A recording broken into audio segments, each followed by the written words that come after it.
Hi students, in this video we are going to discuss cell. Already మనం ఇప్పటికి 3 videos చెప్పుకోవడం జరిగింది cell కోసం.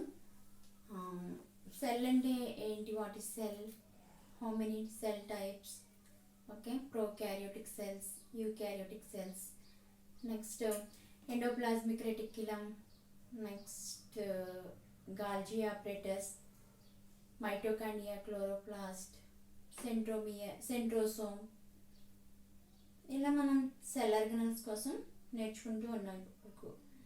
నెక్స్ట్ ఏంటంటే మనకి ఈ లెసన్ నుంచి 4 మార్క్స్ 2 మార్క్స్ వచ్చే అవకాశం ఉంది కాబట్టి మీరు దీని మీద దృష్టి పెట్టాలి. In this video we're going to discuss nucleus కోసం నేర్చుకోవచ్చు. Do you know nucleus? మీకు కేంద్రకం కోసం తెలుసా? కేంద్రకం అనేది ఎక్కడ ఉంటుంది? ఆల్రెడీ మనం స్టార్టింగ్ క్లాస్లో కేంద్రకం అంటే ఏంటో, ఎక్కడ ఉంటుందో కూడా నేర్చుకున్నాం. నెక్స్ట్ ఇప్పుడు డీటెయిల్డ్గా నేర్చుకోవచ్చు. న్యూక్లియస్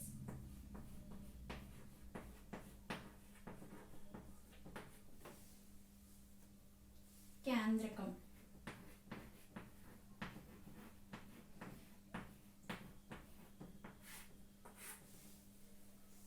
న్యూక్లియస్ అనేది సెల్లో సెంట్రల్ పార్ట్లో ఉంటుందన్నమాట. It is called as nucleus.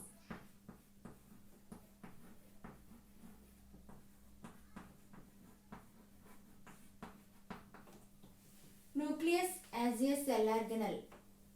Nucleus అనేది సెల్ ఆర్గనల్. నెక్స్ట్ ఏంటంటే ఫస్ట్ టైం న్యూక్లియస్ని డిస్క్రైబ్ చేసింది ఎవరో చూడొచ్చు. Nucleus was first described by Robert brown.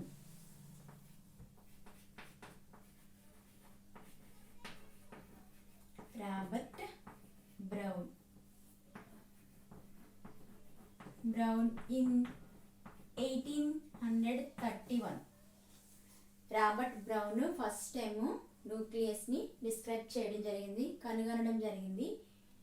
ఎప్పుడంటే సంవత్సరం 1831లో. నెక్స్ట్ మనకి న్యూక్లియస్లో elaborate network of nucleoprotein fibres ఉంటాయన్నమాట. ఓకే, ఈ ఫైబర్స్ అంటే ఇలా థ్రెడ్ లైక్ స్ట్రక్చర్స్, ఎలాబరేట్ విస్తారమైన దారపోగులు లాంటి తంతులు వంటి నిర్మాణాలు కనిపిస్తాయి. వీటిని ఏమంటారంటే ఇట్ ఈస్ కాల్డ్ యాజ్, లోపల ఉండే పదార్థం మెటీరియల్, ఇది లోపలది inside material, chromatin.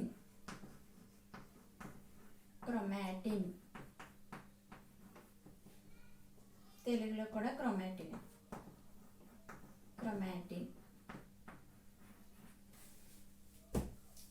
First time ఈ క్రోమాటిన్ అనే వర్డ్ని, the term chromatin was introduced by Flemming. Chromatin అనే టర్మ్ని ఇంట్రడ్యూస్ చేయడం జరిగింది, ఫ్లెమింగ్.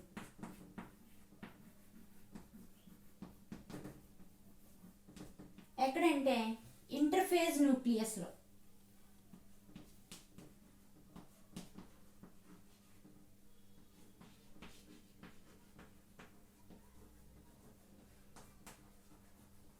అంతర్దశ కేంద్రకంలో.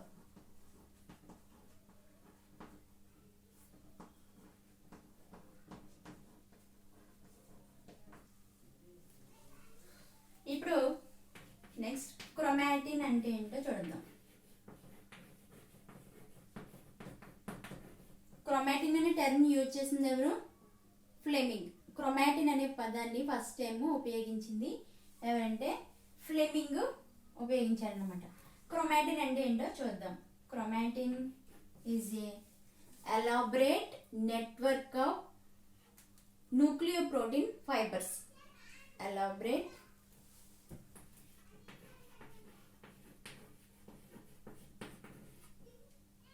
నెట్వర్క్ ఆఫ్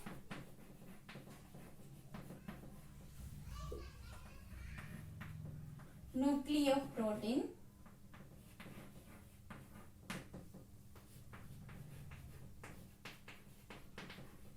ఫైబర్స్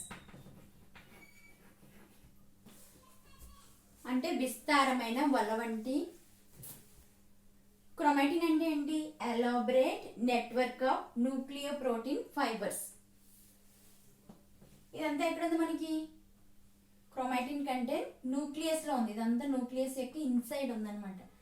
నెక్స్ట్ మనకి న్యూక్లియస్ లో మన క్రోమాటిన్ తో పాటు స్పెరికల్ బాడీస్ ఉంటాయి. The spherical bodies are called nucleoli. ఇక్కడ ఇలా స్పెరికల్ బాడీస్ కనిపిస్తాయి అన్నమాట.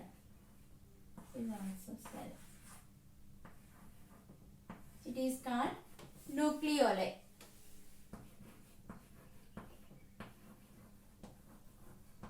న్యూక్లియోలై అంటే కేంద్రకాంశం.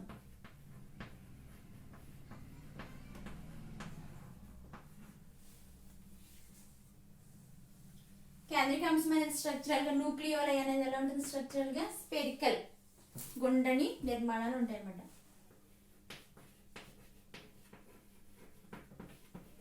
స్పెరికల్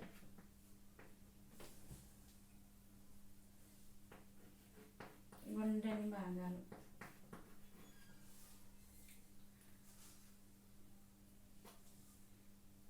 మనకి న్యూక్లియోలై అనేది ఎక్కడ ఉంటుంది? న్యూక్లియస్ యొక్క ఇన్సైడ్ ఉంటుంది అనమాట. నెక్స్ట్ న్యూక్లియోలై అంటే ప్లూరల్, సింగులర్ లో న్యూక్లియోలస్ అని అంటారు అనమాట. న్యూక్లియోలస్ కేంద్రకాంశం. ఈ న్యూక్లియోలై అనేది ఏంటంటే వితౌట్ మెంబ్రేన్, మెంబ్రేన్ లేకుండా ఉంటుంది. న్యూక్లియోలైకి ఏముంటుంది? Spherical body. ఏంటి స్పెరికల్ బాడీ? న్యూక్లియోలై. న్యూక్లియోలై అనేది ఎలా ఉంటుంది? వితౌట్ మెంబ్రేన్, మెంబ్రేన్ లేకుండా ఉంటుంది అనమాట.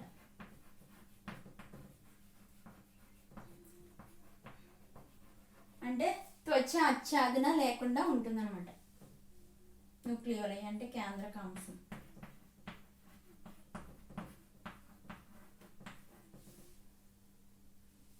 దాంతో దానికి ఏంటంటే న్యూక్లియోలైకి వితౌట్ మెంబ్రేన్ అని చెప్పుకున్నాం కదా, దానికి త్వచం లేకపోవడంతో ఏమవుతుందంటే న్యూక్లియోలస్ లో ఉండే మ్యాట్రిక్స్ ఉంటుంది కదా, న్యూక్లియోప్లాజం ఉంటుంది కదా, దీంట్లో ఉండే మ్యాట్రిక్స్ అలాగే న్యూక్లియస్ లో ఉండే మ్యాట్రిక్స్ రెండు కూడా కలిసిపోతాయంట.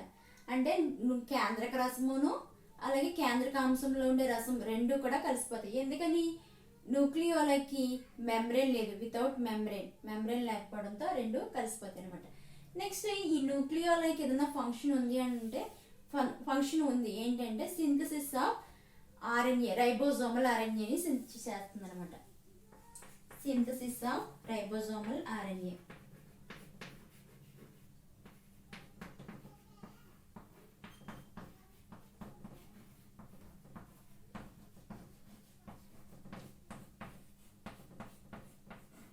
ఆర్ఎన్ఏ అంటే ఏంటి? Ribo nucleic acid.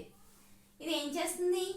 న్యూక్లియోలై అనేది సింథసిస్ ఆఫ్ రైబోజోమల్ ఆర్ఎన్ఏ అంటే రైబోజోమల్ ఆర్ఎన్ఏని సంశ్లేషణ చేస్తుంది అనమాట. ఆర్ఆర్ఎన్ఏని సంశ్లేషణ చేస్తుంది.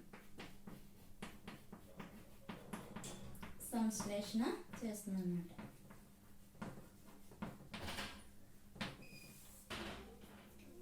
ఇది న్యూక్లియోలస్ కోసం. మనం న్యూక్లియస్ కోసం నేర్చుకుంటున్నాం. న్యూక్లియస్ లోపల ఉండే న్యూక్లియోలై, కేంద్రకాంశం కోసం కూడా నేర్చుకున్నాం. ఏమని నేర్చుకున్నాం? దాంట్లో మెంబ్రేన్ ఉండదని, అలాగే దాని ఫంక్షన్ ఏంటని చెప్పుకున్నాం. సింథసిస్ ఆఫ్ రైబోజోమల్ ఆర్ఎన్ఏ అంటే ఆర్ఆర్ఎన్ఏని సంశ్లేషణ చేస్తుంది అని నేర్చుకున్నాం. ఇది కేంద్రకాంశం కోసం. నెక్స్ట్ మనం న్యూక్లియస్ కోసం నేర్చుకోవచ్చు. న్యూక్లియస్ లో మనకి క్రోమాటిన్ ఉంటుందని చెప్పుకున్నాం కదా. క్రోమాటిన్ అనేది ఏంటి? Elaborate network of nucleoprotein fibres అని చెప్పుకున్నాం అనమాట. నెక్స్ట్ క్రోమాటిన్ కోసం చూద్దాం. Next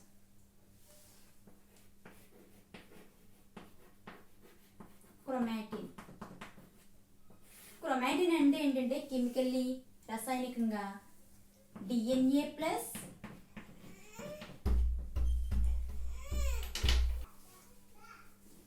already we have discussed nucleolus chromatin.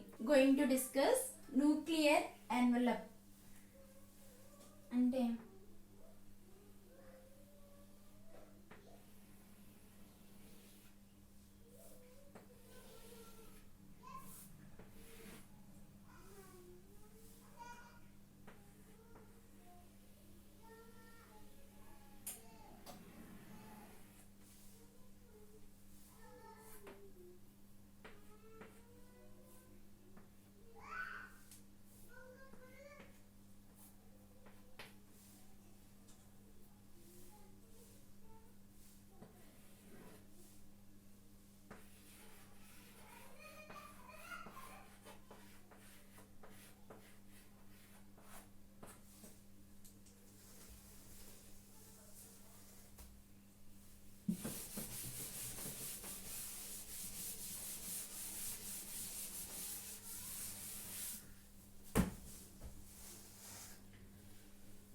Already మనం ఈ క్రోమాటిన్ అలాగే న్యూక్లియస్ కోసం తెలుసుకున్నాం. నెక్స్ట్ మనం న్యూక్లియర్ ఎన్వలప్ కోసం నేర్చుకున్నాం. న్యూక్లియర్ ఎన్వలప్ కేంద్రక త్వచం.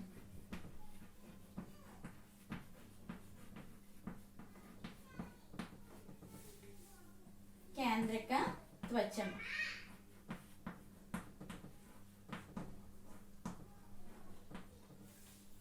మనకి 2 parallel membranes ఉంటాయి అన్నమాట. 2 parallel membranes, ఇంకా outer membrane, inner membrane. 2 parallel membranes ఉంటాయి. 2 parallel membranes ఉన్నాయి కదా.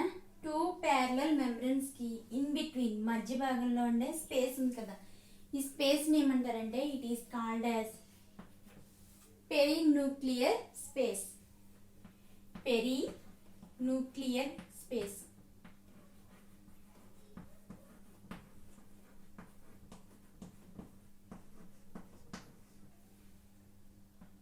పెరిన్యూక్లియర్ అంతరాళం అని అంటారు తెలుగులో.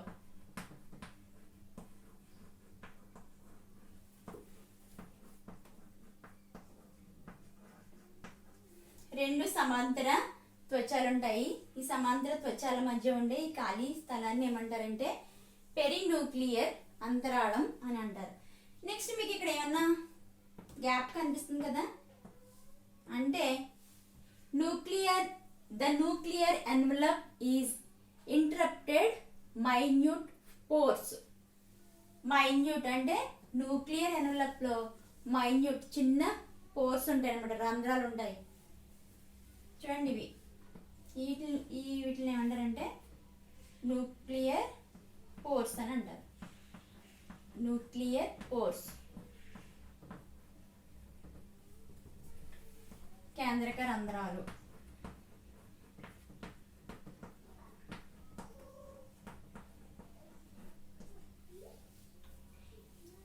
న్యూక్లియర్ పోర్స్ అనేవి ఎలా ఏర్పడతాయంటే మనకి 2 మెంబ్రెన్స్ అని చెప్పుకున్నాం కదా, 2 ప్యారలల్ మెంబ్రెన్స్. 2 ప్యారలల్ మెంబ్రెన్స్ ఏంటంటే ఫ్యూజ్ అయ్యేటప్పుడు ఇవి ఫామ్ అవుతాయి అన్నమాట. 2 ప్యారలల్ మెంబ్రెన్స్ ఫ్యూజ్ అయ్యేటప్పుడు ఏంటంటే మనకి న్యూక్లియర్ పోర్స్ అనేవి, మైన్యూట్ న్యూక్లియర్ పోర్స్ అనేవి ఫామ్ అవడం జరుగుతుంది. ఓకే, ఈ మైన్యూట్ న్యూక్లియర్ పోర్స్ యొక్క యూజ్ ఏంటో చూస్తే ఏంటంటే ఇవి ఆర్ఎన్ఏ ప్లస్ ప్రోటీన్ మాలిక్యూల్స్ ని బోత్ డైరెక్షన్స్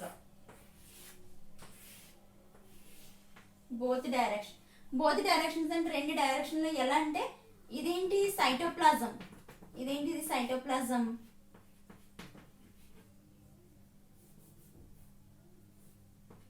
ఇది సైటోప్లాజం కణద్రవ్యం. ఇదేంటి న్యూక్లియోప్లాజం అంటే సైటోప్లాజం ని న్యూక్లియోప్లాజం ని వేరు చేస్తూ మనకి ఏముంటుంది, న్యూక్లియర్ ఎన్వలప్ ఉంది. Nuclear envelope contain minute nuclear pores. ఈ న్యూక్లియర్ పోర్స్ యొక్క యూజ్ ఏంటంటే బోత్ డైరెక్షన్, అంటే న్యూక్లియోప్లాజం నుంచి అలాగే సైటోప్లాజం కి మనకి ఏం మూమెంట్ అయ్యేలా చేస్తాయంటే passes through RNA and protein molecules. ఆర్ఎన్ఏని ప్రోటీన్ అణువుల్ని సరఫరా చేయడానికి ఈ మైన్యూట్ ఫోర్స్ అనేవి యూజ్ అవుతుంది అనమాట. అంటే ఇక్కడ ఉండే ఆర్ఎన్ఏ సైటోప్లాజంలోకి రావడం, సైటోప్లాజం నుంచి మళ్ళా ఆర్ఎన్ఏ అండ్ ప్రోటీన్ మాలిక్యూల్స్ రెండు కూడా మళ్ళీ న్యూక్లియోప్లాజంలోకి వెళ్ళడం జరుగుతుంది అనమాట. అంటే ఈ విధంగా పాస్ అవ్వడానికి మైన్యూట్ ఫోర్స్ అనేవి మనకి యూజ్ అవుతున్నాయి. నెక్స్ట్ మనం ఏం నేర్చుకున్నాం, న్యూక్లియర్ ఎన్వలప్ కూడా నేర్చుకున్నాం. క్రోమాటిన్ స్ట్రక్చర్ని మనం ఎక్కడ చూస్తామంటే ఇంటర్ఫేజ్ న్యూక్లియస్లో చూస్తాం. మనకి సెల్ డివిజన్ జరిగేటప్పుడు డిఫరెంట్ పేజెస్ జరుగుతూ ఉంటాయి. అంటే ప్రోపేజ్, ఎనాపేజ్, మెటాపేజ్, టీలోపేజ్ ఇలా పేజీలు జరుగుతూ ఉంటాయి అనమాట. ఈ పేజెస్ జరిగేటప్పుడు క్రోమాటిన్ యొక్క స్ట్రక్చర్ మారుతూ ఉంటుంది అనమాట. మనం క్రోమాటిన్ స్ట్రక్చర్ ఎక్కడ చూసాం, ఇంటర్ఫేజ్ స్టేజ్లో చూసాం. అంటే ఏంటంటే కేంద్రకంలో కణవిభజన జరిగేటప్పుడు ఏంటంటే రకరకాల దశలు జరుగుతూ ఉంటాయి. ఆ రకరకాల దశలు ఏంటంటే ప్రథమ దశ, మధ్య దశ, అంత్య దశ ఇలా జరుగుతూ ఉంటాయి అన్నమాట. జరుగుతూ ఉన్నప్పుడు ఏంటంటే మనకి క్రోమాటిన్ యొక్క నిర్మాణం మారుతూ ఉంటుంది. ఆ నిర్మాణాలు అంటే ఆ మారిన నిర్మాణాలను క్రోమాటిన్ వేరే అంటే స్ట్రక్చర్స్ మారుతూ ఉంటాయని చెప్పాను కదా, ఆ స్ట్రక్చర్స్ని ఏమంటారో చూద్దాం.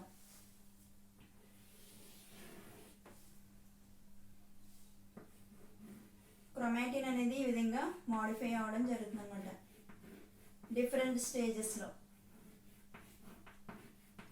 ఈ స్ట్రక్చర్స్ని ఏమంటారంటే దీస్ ఆర్ కాల్డ్ క్రోమోజోమ్స్.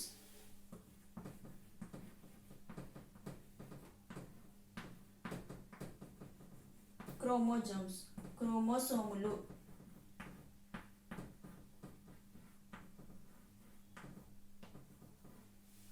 క్రోమోసోములు అని అంటారన్నమాట. ఇవి క్రోమోజోమ్స్ అనేవి స్ట్రక్చరల్గా ఎలా ఉంటాయో చూద్దాం.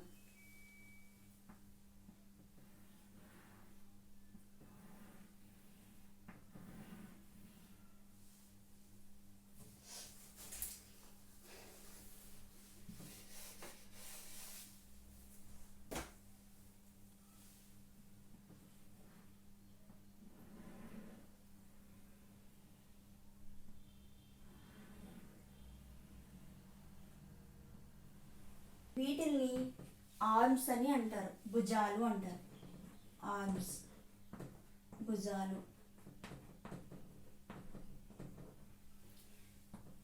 ఇక్కడ ఈ స్ట్రక్చర్ ఉంది కదా round, it is called as centromere. Centromere.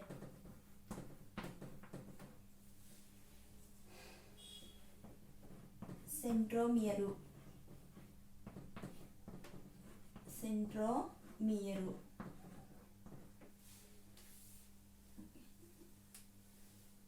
క్రోమోజోమ్లో మనకి ఏముంటాయి, ఆర్మ్స్ ఉంటాయి, అలాగే సెంట్రోమియర్ సెంటర్ పార్ట్లో ఉండే ఈ స్పెరికల్ స్ట్రక్చర్ని ఏమంటారంటే సెంట్రోమియర్ అంట. సెంట్రోమియర్కి అటాచ్ అయ్యి మనకి డిస్క్ షేప్ స్ట్రక్చర్ కనిపిస్తుంది అనమాట. ఇలా ఈ disc like structure it is called as kinetochore. Kinetochore అని అంటారు. కైనిటోకోరు.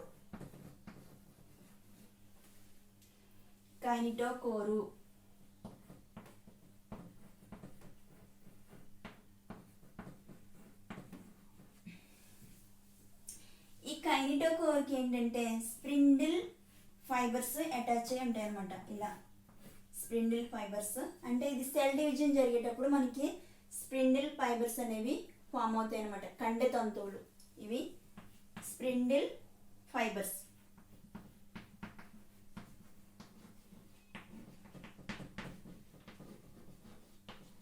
కండె తంతువులు.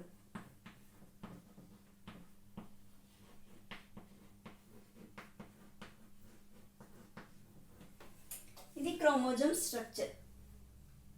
అర్థమైంది కదా. క్రోమాటిన్ అనేది ఏంటంటే డిఫరెంట్ స్టేజెస్లో మనకి స్ట్రక్చర్ మారుతూ ఉంటుంది. ఆ స్ట్రక్చర్స్ని ఏమంటారంటే క్రోమోజోమ్స్ అంటారు. క్రోమోజోమ్స్ అనేవి స్ట్రక్చరల్గా ఈ విధంగా ఉంటాయి. టూ ఆర్మ్స్ ఉంటాయి, అలాగే మధ్యలో ఉండే సెంటర్లో ఉండే పార్ట్ని సెంట్రోమియర్ అంటారు. సెంట్రోమియర్కి అటాచ్ అయ్యి మనకి ఆర్మ్స్ ఉంటాయి. నెక్స్ట్ సెంట్రోమియర్కి అటాచ్ అయ్యి డిస్క్ లైక్ స్ట్రక్చర్స్ ఉంటాయి. వాటిలో ఏమంటారంటే కైనటోకోర్ అంటారు. కైనటోకోర్కి మనకి అటాచ్ అయ్యి స్ప్రిండిల్ ఫైబర్స్ ఉంటాయి. స్ప్రిండిల్ ఫైబర్స్ అనేవి ఎప్పుడు ఫామ్ అవుతాయి అంటే it is formed as cell division జరిగేటప్పుడు కైనటోకోర్స్ అనేవి ఫామ్ అవుతాయి అన్నమాట. ఇది క్రోమోజోమ్ స్ట్రక్చర్. మనకి క్రోమోజోమ్లో సెంట్రోమియర్ ఉంది కదా, సెంటర్ పార్ట్లో ఉండే సెంట్రోమియర్ యొక్క పొజిషన్ని బేస్ చేసుకుని, స్థానాన్ని బేస్ చేసుకుని మనకి క్రోమోజోమ్స్లో 4 టైప్స్ ఉన్నాయి. ఆ 4 టైప్స్ ఏంటో చూద్దాం. సెంట్రోమియర్ పొజిషన్ బేస్ చేసుకుని 4 టైప్స్ క్రోమోజోమ్స్ ఉన్నాయి.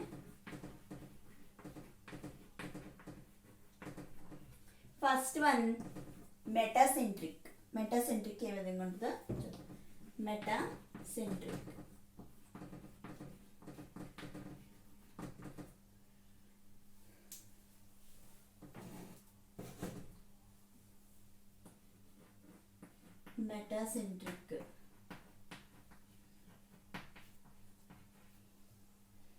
మెటాసెంట్రిక్ క్రోమోజోమ్ స్ట్రక్చరల్గా చూస్తే ఎలా ఉంటుందంటే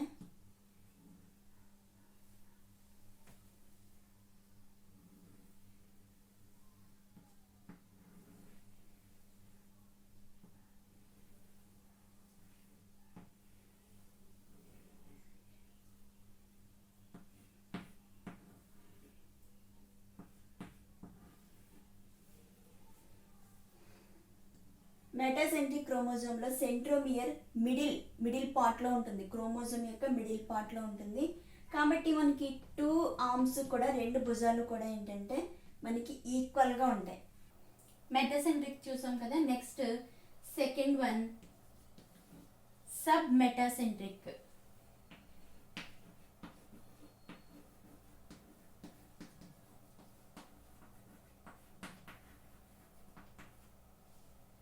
తెలుగులో కూడా అంతే, సబ్ మెటాసెంట్రిక్.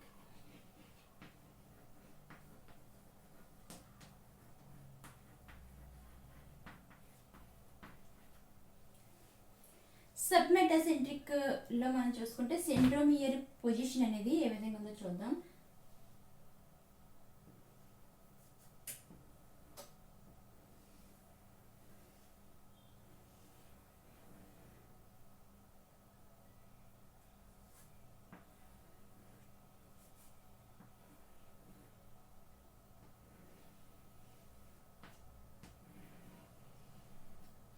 సెంట్రోమియర్ పొజిషన్ ఒక్క ఎండ్ దగ్గర, 1 ఎండ్ దగ్గర మనకి నియరర్ 1 ఎండ్ అంటే ఒక అంటే మనకు 2 ఎండ్స్ ఉంటాయి కదా, ఇటొక ఎండ్ ఇటొక ఎండ్ ఉంటుంది కదా. ఈ ఎండ్స్లో మనకి ఈ ఎండ్స్కి దగ్గరగా సెంట్రోమియర్ పొజిషన్ ఏంటంటే ఇక్కడ కొంచెం నీరర్గా కొనకి దగ్గరగా ఉండడంతో ఇక్కడ మనకి ఆర్మ్స్ అనేవి ఈక్వల్గా ఉండవు, అన్ఈక్వల్గా ఉంటాయి. అంటే ఒక ఆర్మ్ పెద్దగా ఉంటుంది, ఒకటేమో చిన్నగా ఉంటుంది. అంటే ఇది షార్ట్ ఆర్మ్, ఇది లాంగ్ ఆర్మ్. ఇది పొట్టి భుజం,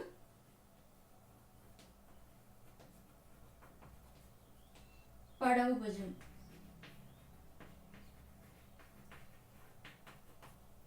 ఈ విధంగా ఉంటుంది sub metacentric. Next acrocentric. Third one యాక్రోసెంట్రిక్.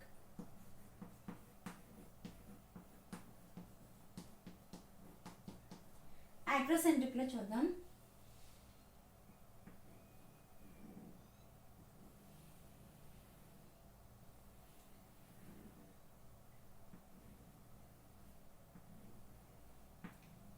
Centromere ఇక్కడ బాగా క్లోజ్గా ఉంటుంది అనమాట. ఒక ఎండ్కి ఒక వైపుకి ఏంటంటే క్లోజ్గా ఉంటుంది. కాబట్టి మనకి ఇక్కడ ఆర్మ్స్ అనేవి ఏంటంటే చాలా ఒక ఆర్మ్ చాలా పొట్టిగా ఉంటుంది, అదర్ వన్ లాంగ్.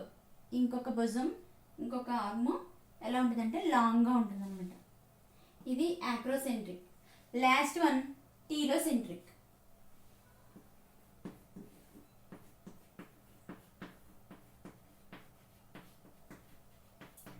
టీలోసెంట్రిక్లో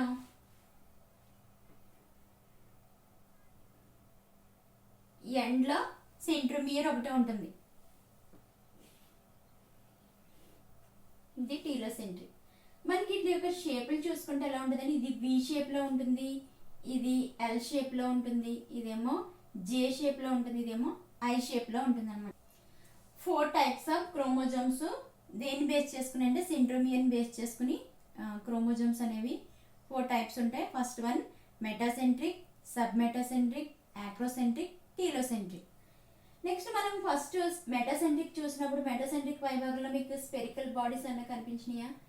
ఇప్పుడు మనకి దీన్ని ఏమంటారంటే, అంటే మనకి స్ట్రైనింగ్ చేస్తామని చెప్పాం కదా, క్రోమోజోమ్ని క్రోమాటిన్ని స్ట్రైనింగ్ చేసినప్పుడు అది కలర్ని డైస్ని తీసుకుంటుంది అని చెప్పి అనుకున్నాం కదా. డైస్ని తీసుకున్న తర్వాత కొన్ని పార్ట్స్ ఏంటంటే డైస్ తీసుకో అనమాట, అభిరంజికాన్ని తీసుకో. ఇలా తీసుకోలేని భాగాలను ఏమంటారంటే సెకండరీ కన్స్ట్రక్షన్ అని అంటారు అనమాట. సెకండరీ కన్స్ట్రక్షన్, ద్వితీయ కుంచనం అని అంటారు. సెకండరీ కన్స్ట్రక్షన్, తెలుగులో ద్వితీయ కుంచనం. ద్వితీయ కుంచనం.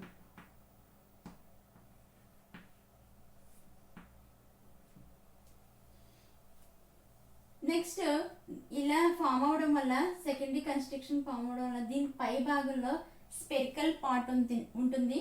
ఈ స్పెరికల్ పార్ట్ని ఏమంటారంటే శాటిలైట్ అని అంటారు అనమాట. ఇది ఎండ్ పార్ట్, క్రోమోజోమ్కి ఎండ్ పార్ట్. ఈ పార్ట్ని ఏమంటారంటే శాటిలైట్.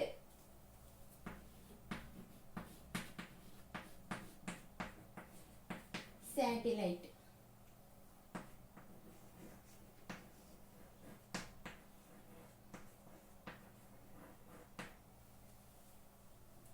నెక్స్ట్ ఇతర క్రోమోజోమ్, అదర్ క్రోమోజోమ్స్ ఎండ్స్ వచ్చి దీనికి అటాచ్ అవ్వకుండా ఈ శాటిలైట్ అనేది ప్రొటెక్ట్ చేస్తూ ఉంటుంది అనమాట. It is also protecting part. ఇది 4 టైప్స్ ఆఫ్ క్రోమోజోమ్ స్ట్రక్చరు. మనం న్యూక్లియర్ ఎన్వలప్ చూసాం, అలాగే న్యూక్లియోజోమ్ కోసం చూసాం, క్రోమాటిన్ కోసం చూసాం. నెక్స్ట్ మనం ఇప్పుడు next we are going to discuss న్యూక్లియోసోమ్.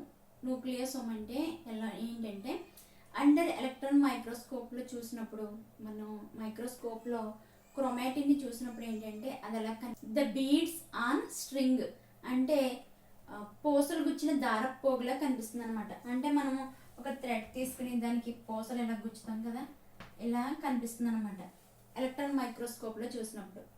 The beads on string అంటే పూసల దండ ఉంటుంది కదా, పూసల దండ ఎలా కనిపిస్తుంది మనకి, ఆ విధంగా మనకి క్రోమాటిన్ అనేది కనిపిస్తుంది అనమాట.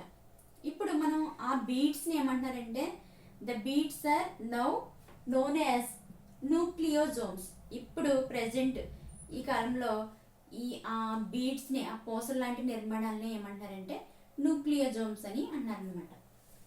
నెక్స్ట్ మనం నేర్చుకునేది న్యూక్లియోజోమ్స్.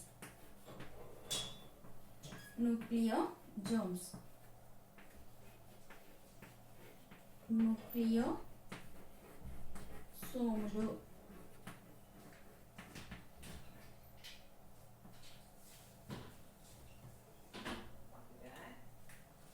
న్యూక్లియోసోమ్ చూస్తే ఏంటంటే మనకి ఇక్కడ ఇదొక బీడ్, ఇదొక బీడ్, ఇదొక పూసల దాంట్లో కనిపిస్తూ ఉంటుంది. మనకి ఇక్కడ ఆక్టామర్ ఉంటుంది అనమాట. అంటే 8 హిస్టోన్ ప్రోటీన్స్ ఉంటాయి. 8 హిస్టోన్ ప్రోటీన్స్ కూడా ఎలా ఉంటాయి, 2 కాపీస్ ఉంటాయి అనమాట. చూడండి మనకి ఇక్కడ 8 histone ప్రోటీన్స్లో ఏముంటాయంటే H1, H2A, H2B, H3, H4. 8 histone ప్రోటీన్స్లో మనకి ఇక్కడ 4 ఉన్నాయి కదా, ఈ 4 మనకి ఇక్కడ కనిపిస్తాయి. H2B, H2B, H4, H4, H3, H3. ఇక్కడ H1 ఉంది కదా, ఈ H1 కోర్ ఉంటుంది అనమాట. DNA కోర్ ఉంటుంది లోపల. ఆ కోర్ని సరౌండ్ చేస్తూ ఇలా సరౌండ్ చేస్తూ మనకి చుట్టుకుని 8 హిస్టోన్ ప్రోటీన్లు ఉంటాయి.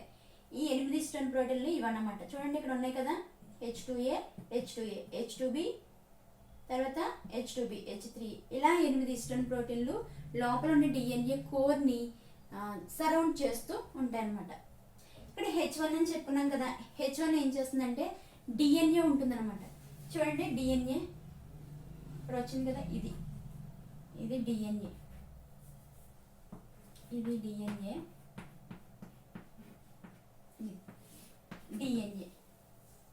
DNA బీడ్లోకి అంటే న్యూక్లియోజోమ్లోకి వచ్చినప్పుడు, ఎంటర్ అయినప్పుడు, అలాగే లీవ్స్ వెళ్ళిపోయినప్పుడు ఏం చేస్తుందంటే ఎండ్స్ ఉంటాయి కదా, వచ్చినప్పుడు ఒక ఎండ్ అతుక్కుని ఉంటుంది, ఆ ఎండ్, అలాగే వెళ్ళిపోయేటప్పుడు ఇంకొక ఎండ్ ఉంటుంది. ఆ ఎండ్లు రెండింటిని ఏం చేస్తుందంటే బైండ్ చేస్తుంది అనమాట, రెండింటిని అతికిస్తూ ఉంటుంది. H1 ఎలుపలో ఉంటుంది అనమాట, ఇది ఎలుపలే ఉండి ఆ ఫంక్షన్ H1 చేస్తుంది. ఏం చేస్తుంది, DNA లోపలికి ఎంటర్ అయినప్పుడు అలాగే బయటికి ఎగ్జిట్ అయినప్పుడు కూడా ఏం చేస్తుందంటే ఆ రెండు ఎండ్స్ని అతికిస్తుంది అనమాట.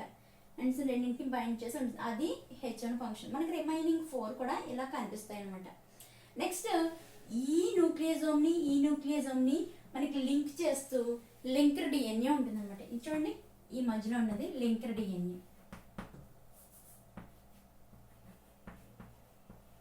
Linker DNA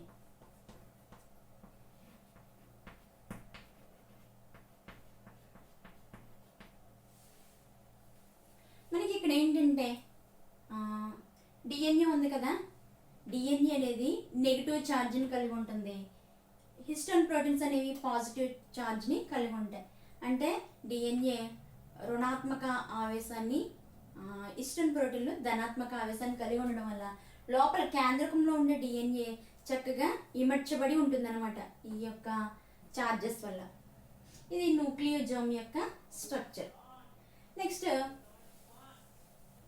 next micro bodies కోసం నేర్చుకోవచ్చు. మైక్రో బాడీస్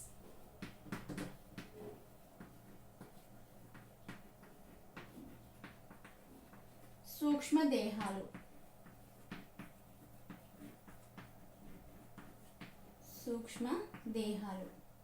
మైక్రో బాడీస్ అంటే ఇక్కడ పెరాక్సిజోమ్స్,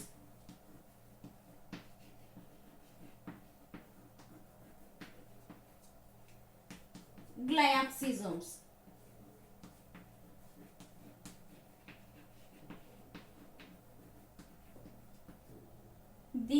ఈ రెండింటిని these are often called micro bodies. ఈ రెండింటిని ఏమంటారంటే మైక్రో బాడీస్ అని అన్నారు అనమాట. పెరాక్సిజోమ్స్, గ్లయాక్సిజోమ్స్, తెలుగులో కూడా పెరాక్సిజోమ్లు, గ్లయాక్సిజోమ్లు. నెక్స్ట్ ఇవి ఏంటంటే ప్లాంట్ సెల్లో కామన్గా ఉండే cell organelles, minute cell organelles అంటే సూక్ష్మ దేహాలు కలిగిన కణాంగాలు అనమాట. Common in plant cell. వృక్ష కణాల్లో ఇవి సాధారణంగా కనిపిస్తూనే ఉంటాయి. అలాగే ఏంటంటే మెంబ్రేన్ బౌండ్ ఆర్గనల్స్. ఇవి ఏంటంటే రెండు కూడా ఏంటి, మెంబ్రేన్ బౌండ్ ఆర్గనల్స్.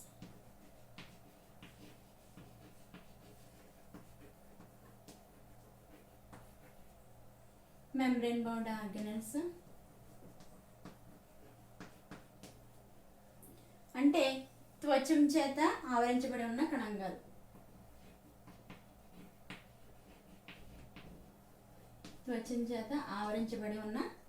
అనమాట. నెక్స్ట్ పెరాక్సిజోమ్కి ఫంక్షన్స్ ఉన్నాయి, గ్లయాక్సిజోమ్స్ కూడా ఫంక్షన్స్ ఉన్నాయి. పెరాక్సిజోమ్స్ యొక్క ఫంక్షన్ ఏంటో చూద్దాం. ఇవి ఏం చేస్తాయంటే catabolism of long chain fatty acids. అంటే కెటబాలిజం అంటే ఏంటి, విచ్ఛిన్నం చేస్తాయి అనమాట. Catabolism of long chain fatty acids, దీర్ఘ శృంఖలాలు గల పాటీ ఆమ్లాలని ఇవి ఏం చేస్తాయంటే విచ్ఛిన్నం చేసే ప్రాసెస్లో ఉంటాయి, విచ్ఛిన్నం చేస్తాయి. నెక్స్ట్ ఏంటంటే ఇవి ఇంకొక ఇంపార్టెంట్ రోల్ని ప్లే చేస్తాయి. ఇంపార్టెంట్ రోల్ ఏంటంటే సింథసిస్ ఆఫ్ ఫాస్ఫోలిపిడ్స్ని సంశ్లేషణ చేస్తాయి. Synthesis of phospholipids.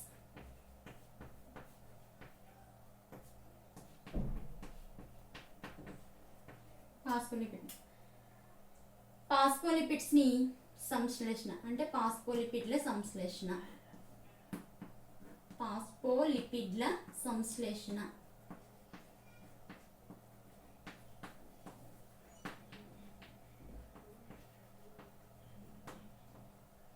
అంతేకాకుండా అదర్ ఫంక్షన్స్ కూడా ఉన్నాయి పెరాక్సిజోమ్స్కి. అవి ఏంటంటే photo respiration. Photo respiration. Photo respiration.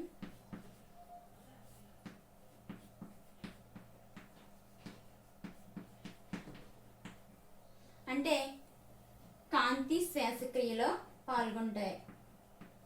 కాంతి శ్వాసక్రియలో పాల్గొంటాయి. అంతేకాకుండా సెల్ని ప్రొటెక్ట్ చేస్తూ ఉంటాయి. Cells protect from hydrogen peroxide. Hydrogen peroxide toxins release చేస్తుంది. ఈ టాక్సిన్స్ నుంచి సెల్ని ప్రొటెక్ట్ చేయడానికి పెరాక్సిజోమ్స్ అనేవి యూజ్ అవుతాయి. ఇది పెరాక్సిజోమ్స్ యొక్క function. Next glyoxysomes. Glyoxysomes commonly found in germinating seeds. Germinating అంటే మొక్కలు మొలకెత్తాయి కదా, మొలకెత్తేటప్పుడు విత్తనాలు ఉంటాయి కదా, ఆ జెర్మినేటింగ్ సీడ్స్లో మనకి గ్లయాక్సిజోమ్స్ అనేవి ఉంటాయి అనమాట. ఫర్ ఎగ్జాంపుల్ చూసుకుంటే క్యాస్టర్ సీడ్లో ఆముదం విత్తనం ఉంటుంది కదా, ఆముదం విత్తనంలో మనకి గ్లయాక్సిజోమ్స్ కనిపిస్తాయి అనమాట. దీనికి ఎగ్జాంపుల్ ఏంటి? క్యాస్టర్ సీడ్, ఆముదం.